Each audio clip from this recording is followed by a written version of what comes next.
আলহামদুলিল্লাহ রাব্বিল আলামিন ওয়াল-আকিবাতুল লিল-মুত্তাকিন ওয়াস-সালামু আলা হাবিবিল কারীম ওয়া আলা আলিহি ওয়া সাহবিহি আজমাইন। সুপ্রিয় শ্রোতাবৃন্দ, আসসালামু আলাইকুম ওয়া রাহমাতুল্লাহি ওয়া বারাকাতুহু। আজ আমরা অত্যন্ত গুরুত্বপূর্ণ একটি মাসআলা নিয়ে কথা বলবো। সেটি হলো যে নামাজরত অবস্থায় যদি আমাদের হাঁচি আসে তখন আমরা কি আলহামদুলিল্লাহ বা ইরহামুকাল্লাহ অথবা আমরা হাঁচিটা জোরে দিয়ে আমাদের করণীয় কি থাকবে?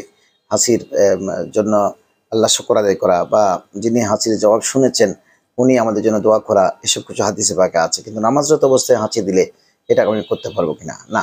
নামাজরত অবস্থায় যদি হাঁচি আসে, অনেকের সর্দি লেগেছে, হাঁচি আসতেছে, আপনি ভিতর থেকে এটাকে যতটুক পারেন কন্ট্রোল করার চেষ্টা করতে হবে।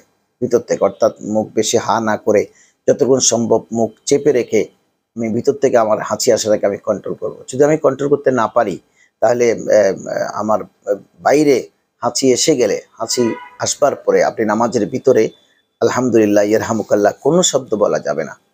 এটা আপনি হাঁচি দিয়েছেন, তবে দেওয়ার সময় আপনি ডান হাতটা নাকে চাপা দিতে পারেন, বাম হাত নয়। নামাজে আপনি নিয়ত করেছেন, বাম হাত যদি নাক ধরেন, চাপা দেন, এভাবে যদি মুখের উপর দেন তাহলে কিন্তু নামাজ ভেঙে যাবে। কারণ ডান বাম দোনো হাত ছেড়ে দিলে নামাজ কিন্তু ভেঙে যাবে, নিয়ত থাকবে না। নিয়ত ভেঙে যাবে।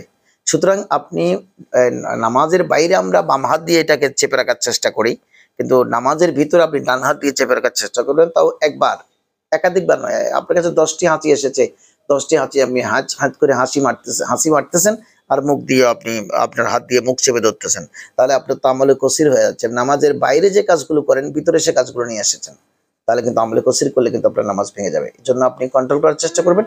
আর ওয়ান টাইম আপনি যদি চান, একবার আপনি নাকে মুখে ডান হাত দিয়ে চেপে ধরে আপনি আপনার হাসিটাকে কন্ট্রোল করতে পারেন। আর যদি এটা কন্ট্রোল না হয়, বারবার আসতে থাকে, তাহলে যত সম্ভব আপনি মানুষের গায়ের দিকে হাঁচি না তুলে নিচের দিকে হাঁচিটা তুলবেন। এতে করে মানুষের গায়ে আপনার শ্লেষ্মা বা অন্য কোনো কিছু পড়ার সম্ভাবনা থাকবে না। তবে আপনার নামাজ হয়ে যাবে। আপনি আমাদের নিয়ত ছেড়ে পালানোর দরকার নাই। অনেকে হাঁচি আসবার কারণে বলে যে নামাজই পড়ুন না, আজকে নামাজ পড়তে পারবো না। আপনি যখন মসজিদে গিয়েছেন আপনি ওটা খেয়াল করবেন। আরেকটি কথা এখানে বলে রাখি, যদি আপনার বেশি সর্দি কাশি হয় তাহলে কিন্তু আপনি মসজিদে না গিয়ে একাকী নামাজ পড়ে উত্তম। কিতাব ওটা লেখা আছে। কারণ আপনি মসজিদে গিয়ে সুন্নতে মুআক্কাদা পালন করতে গিয়ে অনেক মানুষের নামাজের মধ্যে ডিস্টার্ব করে দেবেন। তো আপনি বারংবার হাঁচি দিলে ওদের ডিস্টার্ব হবে, ওরা ভয় পাবে। অনেকে হাঁচি কাশি দিলে কিন্তু রোগ থেকে ডরায়। যেমন করোনা যখন আসছিল তখন হাঁচি কাশি কেউ তুলতে চাচ্ছিল, ওরকমের মধ্যে বহুত মানুষ দৌড় দিছে। আমি গাড়ি থেকে নেমে দৌড় দিয়ে দেখেছি মানুষকে হাঁচি মারবে তাই, কারণ করোনা ওই হাঁচির থেকে বেরোইয়া ওই মিয়ার নাকের বাঁশি দিয়ে ঢুকে যাবে। এটা কিন্তু মানুষ ভয় পাচ্ছিল, কিন্তু মসজিদে কিন্তু এটা করা যাবে না। মসজিদে আপনি যদি বারবার হাসি আসে, আবার ওই লোক আপনাকে বিরক্তি বোধ করবে। এই জন্য শরীয়তের মাসালা হচ্ছে, যদি আপনার সর্দি কাশি আসে, বেশি হাঁচি কাশি হয়, তাহলে আপনি জামাতে আসবেন না, ঘরের মধ্যে নিজে নিজে নামাজ পড়বেন, অন্য মুসল্লির যেন ডিস্টার্ব না হয়। আর মসজিদে এসে গেলে আপনি এটা যথাসম্ভব কন্ট্রোল করবার চেষ্টা করবেন।